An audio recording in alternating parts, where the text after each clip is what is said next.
Live from Radio Row in Minnesota, it's Levack Goz on 104.5 The Team.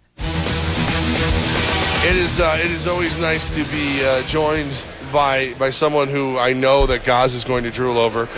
College hoops reporter and insider for ESPN, Myron Medcalf, joins us right now. Myron, you just recently you took over the Saturday show, correct? Yeah, game day on ESPN Radio, Sirius XM Channel 80, 12 to 4 Eastern. Every Saturday, me and Doug Kazarian. Oh, Doug was in earlier. Yeah. And all he was talking about was gambling a little life. Yeah, that's all we do on the show. So Myron, I have questions, but I should get out of the way so Syracuse homer. Yeah, let's not bury the lead here. Let's talk about the Syracuse Orange basketball team. Like, they were sitting on the bubble the past 2 years. They don't get the tournament. Coach Boeheim's still there. What should be the expectations for Syracuse basketball this season? Could they still be an NCAA tournament team, even playing in the ACC? There's always a chance. The beauty of the ACC is you're in the strongest conference in America, and they have so many opportunities coming up for quality wins. And that, to me, is going to be a league where you might have 9 teams in. It's just that good. So definitely, and I think they got the talent. Tyus Battle, Frank Howard. When I was at ACC Media Day, hanging out with them, they got guys, and defensively they're one of the best teams as usual. But they're so inconsistent offensively. So I feel like this is one of those teams that. Could they go in and surprise Duke? Sure. Could they lose to Georgia Tech? Sure. I think just the imbalance is the challenge, there with being a great defensive team, but being inconsistent offensively with this squad. I like how you said upset Duke, even though our producer back there is a Duke fan, so hopefully he'll keep your mic on. Yeah, I know you heard that closer, so that's why I enjoy that so much. But did Q screw up when they let Hopkins go? Should they have just kept it the way it was and pushed it out the door with Boeheim? I don't know that they let him go as much as it was just you don't move Boeheim.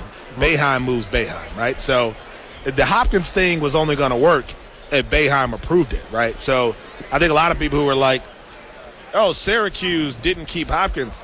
They didn't have any control when you have a guy like Boeheim. He was always going to create a succession plan. So for me, that's still the guy that's recruiting. That's still the face of the program. Hopkins only works if he's co-signed by Boeheim. So maybe if he succeeds in Washington, comes back, maybe that helps the program long term. But if Boeheim thinks he can coach 2, 3, 4, 5 more years, you're not going to stop him. Yeah, and the dynamic's going to change now next season because Buddy Boeheim, his son, is playing for Syracuse. So it may be another 4 years of Jim Boeheim, which Syracuse fans have a Hall of Famer on the sidelines. But I always find it interesting, and this isn't maybe not so much a Syracuse question, it is a college basketball question in general.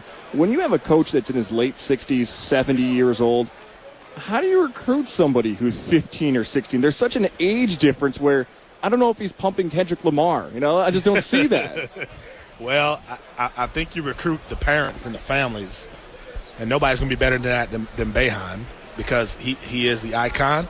And I think these guys are doing more. You hire hip and trendy and fun assistants. That's the assistant's job because they're going to be doing most of the texting and all that stuff. But you see what Nick Saban did this weekend where he was caught dancing at a recruit's place or something like that. You don't have to do a whole lot of it. I don't think Boeheim just bought Kendrick's last 3 albums and Drake's, new single, but you got to know a little bit. But he's so established, and he's such the face of the program. People know him, and people understand who he is and what he's done. That's still going to sell more than anything. Myron Medcalf with us right now, talking a little college hoops. I'm a diehard Knicks fan, Myron. Yeah, sorry. Sorry about that. Is there a player, and they're going to screw it up. They're going to win too much to get the top pick, but not enough to be in the playoffs, just like they always do. Is there a player that can be an instant impact that isn't going to be, Trae Young or whoever like that? Is there a guy sitting there that Knicks fans can go, if we happen to just not be stupid and take this guy, we'll be all right? I like a healthy Michael Porter who could fall in this draft at Missouri. He didn't play this year, hasn't played with his back injury, but coming into the season, a lot of people thought he was a top pick. I saw a healthy Michael Porter Jr. I was down in Missouri for a week. You're talking about a 6'10" kid who can handle the ball, who can pass the ball, who can shoot threes, a guy who can play 5 positions, no joke. And to me, that's a guy who, depending on what the medicals show, he may slip and fall either late in the top 10 or maybe out of the top 10 slightly. And if you got enough time to get him healthy, because he might need a year, depending on the status of his back, Michael Porter Jr. can do it all. He doesn't handle the ball like Ben Simmons, but he's a better shooter.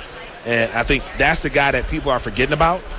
But somebody's going to get a steal if they have a little bit of patience with a guy like that. This is a strong draft. Oh, yeah. Now, this year's draft is strong. Crazy. Even next year's, 2019's, where I think some Knicks fans will have an eye on that, because there's a player, and I feel like it's almost blasphemy to say this, almost too much pressure, but I at least can't remember since LeBron James, a high school athlete, hyped up as much in basketball like Zion Williamson and his commitment to Duke.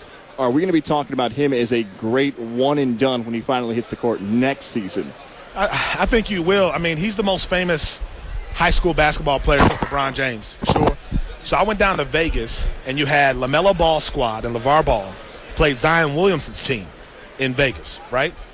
So the gym filled up. Andrew Wiggins, all these NBA guys are there. Thousands of people are literally rushing the court. Las Vegas PD come into the gym.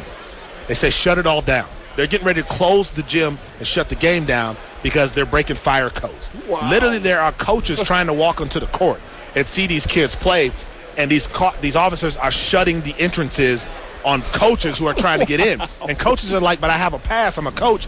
And these officers are like, we don't care. LeBron James is in Las Vegas at the time working out in the offseason. Pulls up with his entourage, sitting outside the gym. LeBron James was told by an organizer at Adidas, dude, if you come in here, they will shut this whole thing down. You can't come in. LeBron James gets turned away because that was the hype of Zion Williamson versus LaMelo Ball.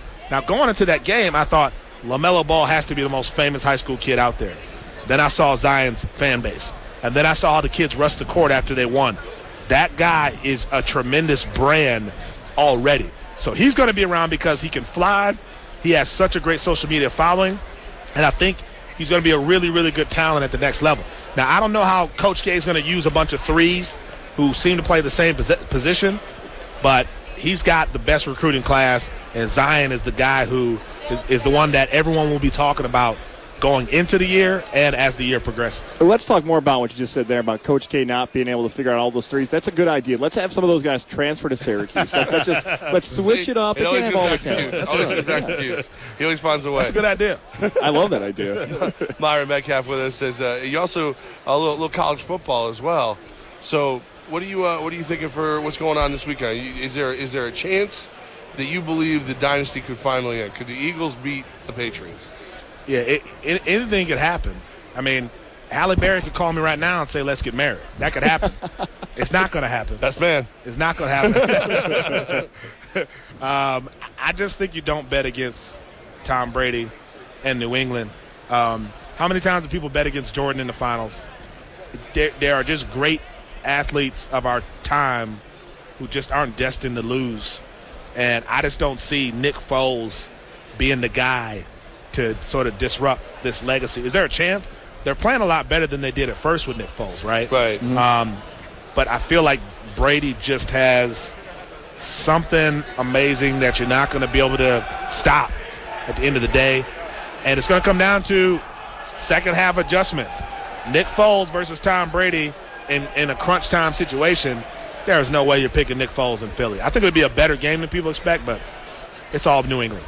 Myron Medcalf, you joined the Saturday ranks. Was it noon to 4? Noon to 4 game day. Yep. Me and Doug Kazarian. Yep. Yeah. Like I said, he was here earlier, but all he was talking about was wagering. So I don't know. I mean, at least you brought some college hoops to the table with us, man. We appreciate you, and you are on 104.5 The Team. So we welcome you to the team family, the team, if you will. That means we're going to bother you. That's basically. Hey, I appreciate it, man. Bother me all you want. Yeah, and that means you're getting a lot of. So if Syracuse were to from Goz, that's how it all going to start. If Syracuse that's how it all beats this team, it's all good, man. All right. Myron, thank you, best of luck, and welcome to the team. Thank you. It's Levack Goz. We're live on Radio Row, Super Bowl 52. The media party was last night. I don't remember a lot. Goz is going to remind me what happened next.